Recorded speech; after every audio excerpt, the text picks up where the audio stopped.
All right, so today, one of the best games, one of my favorite games from 2017, number 4 on my top 15 games of last year, is finally making its way to the Xbox One. That's right, finally, Hellblade: Senua's Sacrifice. The rumors were true. It is indeed coming, and we're going to talk about when and what enhancements you can expect to see on the game when it launches in April. What is going on, guys? Randall Thor 19, the man with the million, back again with another video. And sorry for the lack of videos the last couple days. I am neck deep playing Far Cry 5 for review. You won't have to wait that much longer to hear my thoughts on that. So, you know, if you want to hear what the Far Cry 5 review sounds like, make sure you hit that subscribe button and hit the notification bell so you're notified immediately when that review does go up.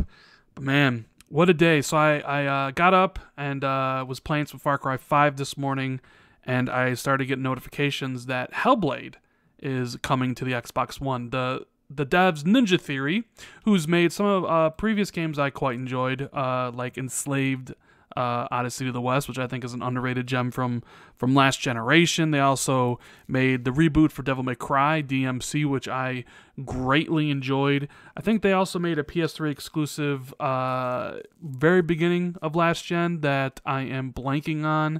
It was with the chick with the long red hair, not remembering the name off the top of my head. But today on Twitter, they came and they put the rumors to rest. As we all know, there was a classification board listing in 2 countries that it was coming, and then today they confirmed that by saying on Twitter, Hellblade: Senua's Sacrifice is coming to Xbox One and enhanced for Xbox One X on April 11th. As a thank you to the patient Ninja Theory Xbox fans, pre-order from Monday or buy in the first week on the Xbox Store and save 10%. So that is a pretty good deal. In fact, the pre-orders will be up midnight tonight for those that want to hand over your money to Ninja Theory, as I would recommend everybody out there check this game out. It's probably going to be $30 because that's what it was on the PlayStation 4 and the PC, but it's worth every single penny. It's about a 7-hour experience, give or take. I do have a review up on the channel. It's one of the first games I played on my PlayStation 4, and I absolutely adore it. It's also a game you kind of, for the best experience, need to have those headphones on. She suffers from psychosis, dementia, and the story is about her journey going through that, trying to get Hela to release the soul of her departed loved one, and she goes through hell, no pun intended, to try to get that done.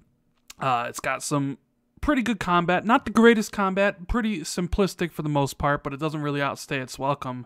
But oh man, the visuals, the music, the way it looks, the performance by the actress who embodied Senua, like top notch. She got all the awards last year for her portrayal of the character, which is, I mean, she deserved it because that game rides on her performance, her believability of portraying Senua with this disease, so to speak. And if she wasn't as good as she was in the game, it wouldn't have been as good. It's a game that is strictly kind of focused on her. There are other characters, but not nearly as important. She's always on screen, kind of talking to herself, and she hears those voices in her head. So it's a pretty interesting game. Now, if you're interested in the Xbox One X enhancements, I have them right here for you. Now, this game was enhanced for the PS4 Pro. You could choose from better performance or higher resolution. I, of course, chose for the better performance, although it did really knock the resolution down quite a bit on the PS4 Pro, but I didn't really care about that. I wanted as close to 60 frames as I can possibly get. But on the Xbox One X, you're going to have 3 modes to choose from, which is, I believe, one more mode than you could choose from on the Pro. So one mode will be enhanced visuals. One mode will be higher performance, targeting 60 frames. It doesn't say here whether or not it's locked, but that's what the target is. Or a high resolution mode, dynamic resolution up to 4K. So those are the 3 modes that you'll be getting on Xbox One X. There is no DLC, so there's nothing along those lines. But I really encourage everybody to give this game a chance when it launches on April 11th. I know a lot of fans will be you know, a lot of fans complain about the lack of mature games on the Xbox One.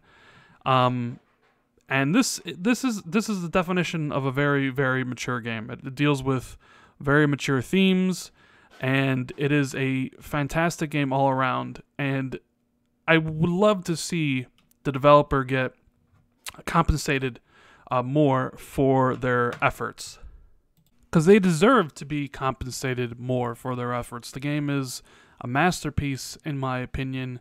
It falls along the lines of the AAA game, but on an indie budget. And I know there was some people that lamented the fact that it wasn't selling as well as maybe Cuphead or some of the other games that came out last year.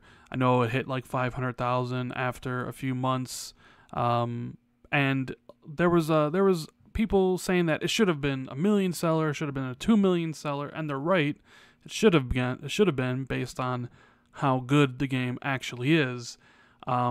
But it was never really going to be exclusive for PlayStation. I know some people wanted it to be. The exclusivity stuff really kind of gets, not going to say overblown, but people hype up or they downplay games that are exclusive to any console. If it's exclusive to the console you prefer, it's the best game, and everybody else who's trying to talk smack against it is just a troll or a hater. And then if it's another game on another platform, you know, people damage control it. I mean, it is what it is, and this game was a victim of that because it was PS4 and PC only. So there was a lot of people praising it, which rightfully so, because the game is awesome. But there was also a lot of people damage controlling it and trying to make excuses for why it wasn't on their preferred platform. But it was always touted as a first to PlayStation deal. It was never touted as a PlayStation exclusive, similar to Crash Bandicoot. So you knew at some point in time the game was going to make its way over to Xbox. And I remember when it leaked on the boards for the ratings, I said it'd probably come out in April. You can go back and check out the podcast where I said that to Jez, because the fact that the game was rated early March, those things, they don't sit on those things for very long. So, like, I kind of figured it would be coming out soon, and it's nice to see Ninja Theory come out today and say, yeah, you don't have long to wait. April 11th, I know that's like 9 days before God of War, but that's on the PlayStation. You know, Hellblade's probably sold as much as it's realistically going to sell without major price cuts or a PlayStation Plus giveaway. So it's probably, apt time to put that game on Xbox because, Sea of Thieves just came out, heavy exclusive for Xbox, despite what you may or may not think of the game. It's the first one Xbox has had in some bit, and their next exclusive is State of Decay 2, so why not slot in this very mature rated game, or mature themed game that is, critically acclaimed, has seen some very good commercial success, as Ninja Theory has said that it's made a profit for them. Stick it in there in April, and the Xbox guys hopefully will flock to it. It's interesting. I've seen some people say that this is a game that should go into Game Pass day one, and I still kind of think Game Pass needs to prove itself, that developers and publishers would get something out of it. They probably are looking to sell the game at full price for as long as possible on the Xbox to get even more money, and who knows if, selling it at, putting it in Game Pass would have done that. I don't know, but it would have been an interesting thing to see. Maybe Microsoft does that down the line with some of their other games or some other indies, but it's an interesting thought. Maybe it does happen later on down the road, but God, I really do hope.